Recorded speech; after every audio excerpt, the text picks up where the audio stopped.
Hello students, good morning all of you. तो students, आज हम स्टार्ट कर लेते हैं अपना पार्ट जो हम क्या पढ़ रहे थे, क्लासिफिकेशंस पढ़ रहे थे, उसको हम क्या करते हैं, कंटिन्यू कर लेते हैं। क्या है क्लासिफिकेशन? अब वो क्लासिफिकेशन क्या होती है स्टूडेंट्स? क्लासिफिकेशन की हमने बात कर चुके हैं स्टार्ट कल से, लेकिन आज हम थोड़ा सा क्या करते हैं कि क्लासिफिकेशन किस तरीके से की गई बाय अलग अलग साइंटिस्ट जो थे, उन्होंने किस तरीके से अपने वे से इनको क्लासिफाइड करना स्टार्ट किया, तो उसके बेसिस बात कर लेते हैं।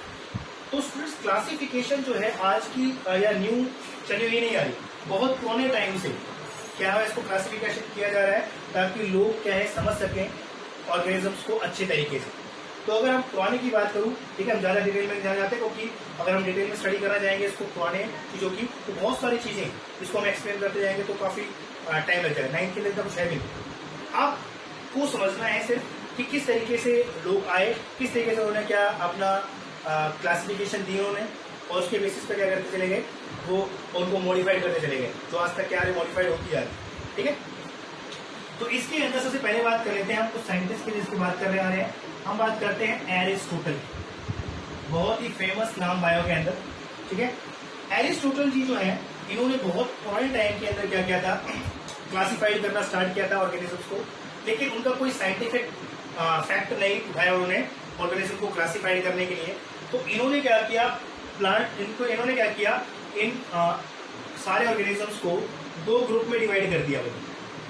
सारे ऑर्गेनिजम्स एक ग्रुप बना दिया इन्होंने किसका, प्लांट को लेके, और दूसरा ग्रुप बना दिया इन्होंने किसको, एनिमल्स को लेके। ठीक है, दो किंगडम में डिवाइड कर दिया। किंगडम एक्चुअली बोलते हैं, एक है टैक्सोनॉमिकल हियरार्कीज है, kingdom, phylum, class, order, genus, ये हम एक बीच में एक वीडियो पढ़ेंगे, उसके अंदर हम इसको समझेंगे क्या होती है टैक्सोनॉमिकल हियरार्कीज। तो उसके अंदर जो हाईएस्ट कैटेगरी होती है उसको हम क्या बोलते हैं, किंगडम बोलते हैं। ठीक है, आप ध्यान रखें, इसको हम बाद में समझेंगे अच्छे से कौन सी कैटेगरी होती है। जैसे भाई कोई भी ह्यूमन बींग्स है, उसका ऑल ओवर क्या अर्थ पे रहता है वो, या क्या करता है पूरे वर्ल्ड के अंदर है। उसके बाद क्या होता है, उसके अंदर कंट्री में रहता है वो, कंट्री के अंदर क्या होता है, स्टेट में, स्टेट के अंदर लाइक डिस्ट्रिक्ट में या विलेजेस में, इस तरीके से होता है ना। तो ये हम क्लासिफिकेशन पढ़ेंगे कि टैक्सोनॉमिकल हियरार्कीज क्या होती है, इस तरीके से डिफरेंट कैटेगरीज बनाई गई हैं। ठीक है, उसको हम बाद में पढ़ने वाले हैं। अभी समझते हैं कि किंगडम जो एक हाईएस्ट कैटेगरी है सबके अंदर। तो क्या किया भाई, एरिस्टोटल ने सारे ऑर्गेनिज्म जो थे, लिविंग क्रिएचर जो थे, उनको क्या किया, उन्होंने दो ग्रुप में डिवाइड कर दिया कि भाई प्लांट्स में और एनिमल्स में। और प्लांट्स जैसे दिखाई देता है उसको प्लांट्स में रख दिया, एनिमल्स से दिखाई देता है एनिमल्स में रख दिया। और इनके अंदर मेनली इन्होंने डिस्कस किया, ज्यादा ब्रीफ क्लासिफिकेशन किया, ओनली बेसिक स्टेटस रखा क्या क्लासिफाइड करने का। तो इन्होंने क्या किया, प्लांट्स को फर्दर जैसे क्लासिफाइड किया on the basis of their morphological features. आपको याद है हम बात कर रहे हैं फीचर्स की, कैरेक्टर्स की, कि हम कैरेक्टर्स के बेसिस पर क्या करते हैं, क्लासिफिकेशन करते हैं कि जिस टाइप के क्लासिक कैरेक्टर्स जो है सिमिलरिटी आती है तो हम सिमिलर ग्रुप में पुट करते हैं उस ऑर्गेनिजम्स को, डिफरेंस आते हैं तो उसके लिए हम अलग ग्रुप लगाते हैं। ठीक है, तो इन्होंने क्या फीचर जो सेट किया वो कौन सा क्या था, मॉर्फोलॉजिकल फीचर्स, कि भाई जनरली बड़े प्लांट्स हैं तो इनको इन्होंने क्या बोल दिया, ट्री बोल दिया। इंटरमीडिएट टाइप के हैं तो इनको क्या बोल दिया इन्होंने, श्रब्स बोल दिए। और फिर स्मॉलर जो है इनको क्या बोल दिया इन्होंने, हर्ब्स को। देखो तो सिंपल से सिंपल चीज देखो, सिंपल समझ ये मत समझो कि भाई कोई बड़ा टॉपिक है या कुछ चीज है, बेसिक चीज रखो। भाई दुनिया भर में ऑर्गेनिजम्स है, इनको आपको मान लीजिए आपको ही क्या करना है, इनको कैटेगराइज करना, तो आप अपना एक फॉर्मुलेशन बनाएंगे भाई किस तरीके से मैं सारे ऑर्गेनिजम्स को अलग अलग ग्रुप में बांटूं, है कि नहीं। तो इसी तरीके से जो बेसिक क्लासिफिकेशन है एरिस्टोटल जो अपनाई थी, वो बेसिक तरीका देगा। जो उनके सराउंडिंग में जो चीज दिखाई दे रही है उनको, जो भाई लग रही है भाई प्लांट जैसी है, उसको उन्होंने क्या बोल दिया, भाई प्लांट है, सारे डाल दिए। क्रिएचर क्या कर रहे हैं, फोटो एक्टिविटीज कर रहे हैं, ठीक है, और मूवमेंट नहीं शो कर रहे हैं, यहाँ मूव नहीं कर रहे हैं, तो उनको क्या बोल दिया, प्लांट्स बोल दिया। और प्लांट्स के लिए भी क्या बोल दिया भाई, जो बड़े प्लांट्स हैं उनको बोल दिया ट्री बोल दिया, जो छोटे टाइप के झड़े टाइप के हैं उनको श्रब्स बोल दिया, और फिर छोटे वाले जो होते हैं जिनके स्टेम क्या होते हैं, वीकेंड होती है, उसको क्या बोल दिया उन्होंने, हर्ब्स बोल दिया। सिंपल रखा है हमें। इसी तरीके से एनिमल्स को भी क्लासिफाइड कर दिया उन्होंने फर्दर, किसके बेसिस पर, on the basis of their blood type, कि जिनके अंदर विद रेड ब्लड प्रेजेंट है उनको सब क्या एक ग्रुप रख दिया, और विदाउट रेड ब्लड वाले जो है उनको क्या कर दिया उन्होंने, अलग ग्रुप के अंदर रख दिया। ठीक है, इस तरीके से उन्होंने बेसिक क्राइटेरिया अपनाया ऑर्गेनिज्म को क्लासिफाइड करना। ठीक है, ज्यादा डिटेल में नहीं गए। उसके बाद धीरे धीरे इनके अंदर मॉडिफिकेशन होती चली गई। तो उसके बाद अगर हम बात करते हैं जो मेन टू किंगडम क्लासिफिकेशन है, उसका जो श्रेय है वो किसको जाता है, वो जाता है, फेमस नाम है आप पढ़ चुके हैं, वो है हमारे पास कैरोलस लिनियस। ठीक है, क्या नाम है? Carolus Linnaeus. अब कैरोलस लिनियस आपको याद है, फादर ऑफ टैक्सोनॉमी के नाम से जानते हैं इसको। कैरोलस लिनियस ने मेन नींव रखी किसकी? Two kingdom classification. तो इन्होंने भी क्या दिया? टू किंगडम क्लासिफिकेशन दी इन्होंने। और इन्होंने थोड़ा सा तरीका, जो साइंटिफिक तरीका अपनाया ऑर्गेनिजम्स को क्लासिफाइड करने का, तो मोर फीचर्स रखे टू आइडेंटिफाई और to classify the different organisms in a particular group. तो इसके बेसिस पे इन्होंने क्या रखा? दो किंगडम क्लासिफिकेशन दी। ठीक है, और इस क्लासिफिकेशंस के अंदर इन्होंने दो किंगडम बनाए। एक किंगडम बनाया इन्होंने प्लांटी, देखो वही है जो उसकी किसने बनाया था? एरिस्टोटल ने बनाया था, लेकिन उसका बहुत ही बेसिक टाइप का फीचर था, इसके लिए वो एक्सेप्टेड नहीं है, इसलिए कुछ साइंटिफिक फैक्ट्स रखे थे। बेसिक फीचर्स के अलावा कुछ मोर फीचर्स इन्होंने इंक्लूड किए थे to classify the different organisms. तो इनके लिए ये मान्यता प्राप्त है, इसको उसकी वजह से इसको एक्सेप्टेड किया जाता है आज तक। ठीक है, और दूसरा हमारे पास इसके अंदर क्या था? एनिमेलिया। दूसरा किंगडम इन्होंने क्या रखा? एनिमेलिया। इन्होंने वही तरीका अपनाया भाई, किस तरीके से कि प्लांट लाइक क्रिएचर जो दिख रहा है उसको प्लांट में इंक्लूड कर दिया। ठीक है, और एनिमल्स की तरह दिख रहे हैं तो उसको एनिमल्स की तरह किया। लेकिन इन्होंने थोड़े से क्या है, मोर फीचर्स क्या क्या कैरेक्टराइज किया। हम सारे फीचर्स की बात नहीं करने वाले, क्योंकि इसके अंदर आपको पूछा नहीं जाता वो चीज। लेकिन इसका एक ड्रॉबैक है जो पूछा जाता है। एक तो आपसे पूछा जाएगा तो भाई टू किंगडम क्लासिफिकेशन किसने दिया था? तो आपको याद रखना है कौन थे वो? Carolus Linnaeus. और फिर दूसरा ये पूछा जाता है कि कौन से थे वो? तो एक प्लांटी किंगडम था, दूसरा किंगडम कौन सा था? एनिमेलिया। तीसरा क्वेश्चन ये पूछा था कि ड्रॉबैक क्या था? तो ड्रॉबैक क्या था? ड्रॉबैक मतलब क्या होता है कि जनरली क्या कमी रहेगी इसके अंदर? तो कमी इसके अंदर बहुत सारी कमियां थी इसके अंदर, लेकिन अगर मेन जो कमी थी, ड्रॉबैक था, तो एक ये क्वेश्चन अराइज हुआ, जैसे एक ऑर्गेनिज्म है यूग्लिना करके, ठीक है, जो बिलोंग करती है प्रोटिस्टा से। ठीक है, प्रोटिस्टा को रखा हुआ है, एक किंगडम है, बात करेंगे उसके बाद में। तो यूग्लिना जो क्रिएचर है एक्चुअली क्या है? अब इसको क्वेश्चन ये राइज हुआ कि भाई आप बोलते हो कि प्लांट लाइक फीचर्स अगर देखने को मिलते हैं तो आप उसको प्लांट किंगडम में रखोगे, एनिमल लाइक फीचर दिखाई देते हैं तो आप उसको एनिमल किंगडम में रखोगे। लेकिन ये जो ऑर्गेनिज्म है इसके पास क्या है? प्लांट लाइक फीचर्स भी हैं, एनिमल्स लाइक फीचर्स भी हैं, तो आप इस ऑर्गेनिज्म को किस में रखोगे? सिंपल सा कमी निकल के सामने आ गई, तो इसके लिए कोई ग्रुप डिसाइड नहीं किया है। तो इसका मतलब क्या है कि आपको अपनी जो किंगडम है या आपकी जो क्लासिफिकेशन है इसको इम्प्रूव करने की जरूरत है।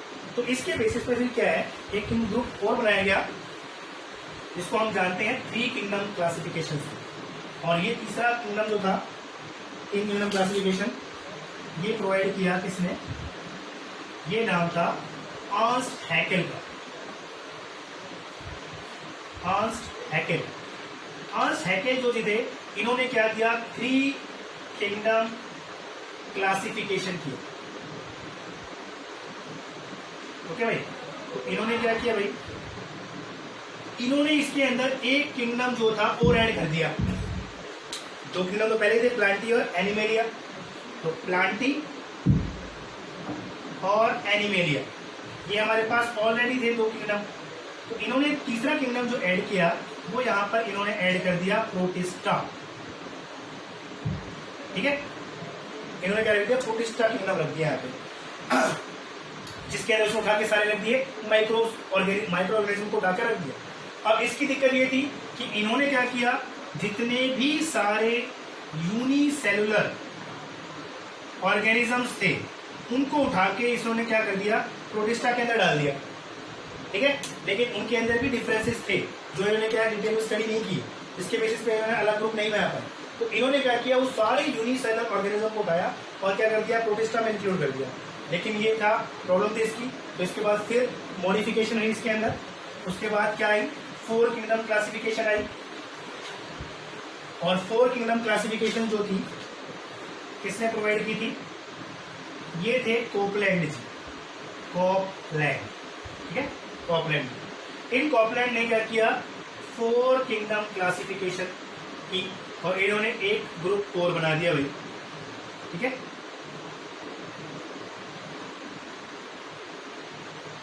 तो पहला इन्होंने ग्रुप क्या बनाया? पहले तो हमारे पास वही थे, एक हमारे पास क्या था? प्रोटिस्टा। दूसरा हमारे पास क्या था? प्लांटी। और तीसरा हमारे पास क्या था? एनिमेलिया। तो इन्होंने जो नया ग्रुप ऐड किया वो था भाई मोनेरा। ठीक है। चौथा ग्रुप जो इन्होंने बनाया वो क्या था, मोनेरा। अब मोनेरा के अंदर इन्होंने क्या किया भाई, जो यूनिसेलुलर ऑर्गेनिजम्स थे, ठीक है, जो यूनिसेलुलर ऑर्गेनिजम्स थे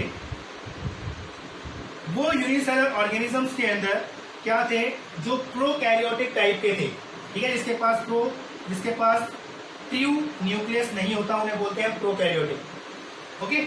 और दूसरे जो यूनिसेलुलर ऑर्गेनिजम्स थे जिनके पास ट्रू न्यूक्लियस प्रेजेंट होता है, तो उसमें ट्रू न्यूक्लियस मतलब क्या होता है, जैसे न्यूक्लियस के सराउंडिंग में क्या होती है, न्यूक्लियर मेम्ब्रेन। ये आपने पढ़ा होगा जूनियर क्लासेस के अंदर कि न्यूक्लियर मेम्ब्रेन अगर प्रेजेंट है सराउंडिंग द जेनेटिक मटेरियल, तो इसको हम क्या बोलते हैं, ट्रू न्यूक्लियस बोलते हैं। और ऐसे ऑर्गेनिज्म जो होते हैं इन्हें हम क्या बोलते हैं, यूकैरियोटिक ऑर्गेनिजम्स। और जिनके अंदर ये ट्रू न्यूक्लियर मेम्ब्रेन प्रेजेंट नहीं होती, ऐसे ऑर्गेनिजम्स को हम क्या बोलते हैं, प्रोकैरियोटिक। तो यहाँ पे यूनिसेलुलर प्रोकैरियोटिक को किसमें इंक्लूड कर दिया गया, मोनेरा के अंदर, और यूनिसेलुलर यूकैरियोटिक को इंक्लूड कर दिया गया कहाँ पे, प्रोटिस्टा के अंदर। लेकिन प्रॉब्लम ये थी कि इसके अंदर जो फंजाई थी उनके लिए कोई जगह नहीं थी, उनको अभी तक भी प्लांट के अंदर इंक्लूड किया गया था, जो कि एक ड्रॉबैक था। ठीक है। तो इसके बाद आए कौन, इसके बाद आए विटैकर। ठीक है, कौन है, विटैकर, जिन्होंने क्या किया, इसको मॉडिफाइड किया और उन्होंने क्या दिया, RH विटैकर। फ्रेंड्स सबसे इंपॉर्टेंट नाम है इन सब के अंदर, RH विटैकर और एक कैरलस लिनियस। ये दो क्वेश्चन जो भी ज्यादातर पूछे जाते हैं, ध्यान रखना। तो विटैकर जी ने क्या किया, 5 किंगडम क्लासिफिकेशन दे दी भाई, और 5 किंगडम के अंदर इन्होंने रख दिया भाई उठाकर किसको, मोनेरा था ऑलरेडी, ठीक है, प्रोटिस्टा था,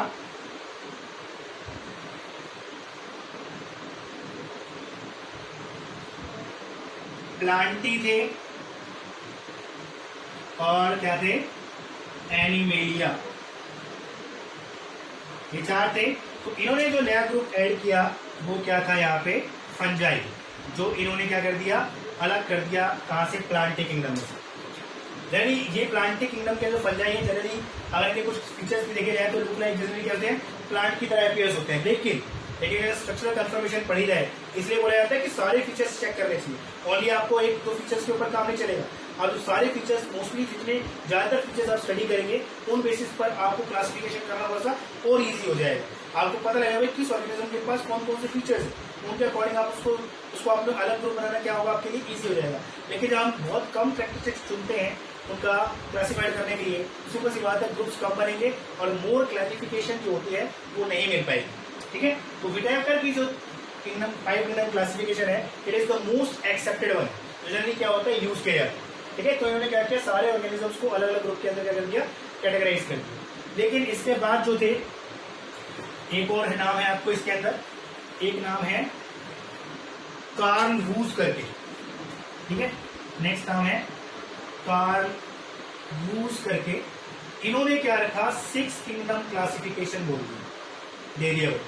तो इन्होंने क्या किया भाई, 6 किंगडम में इसने नया क्या रखा, नया इन्होंने ये रखा कि इन्होंने जो किंगडम था दैट मीन्स मोनेरा, इसको क्या कर दिया, इसको 2 अलग अलग डोमेन्स में बना दिया, अलग अलग किंगडम में कर दिया।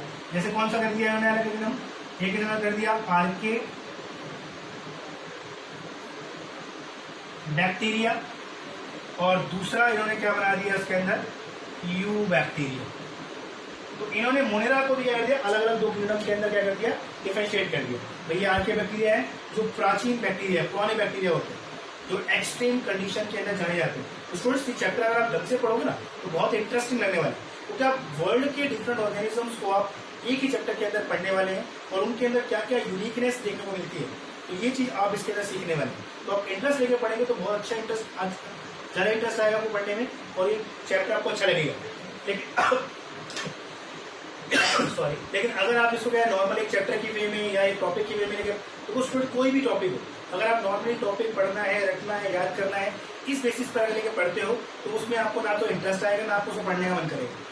लेकिन अगर कोई भी टॉपिक आप उसको इंटरेस्ट लेके पढ़ते हैं, समझ के पढ़ते हैं, हाँ भाई इसके अंदर ये चीज और ये होता है। देखो जो बचपन में हम चैप्टर पढ़ते थे उनके अंदर कहानियां होती थी, तो हमें सीखने को मिलता था।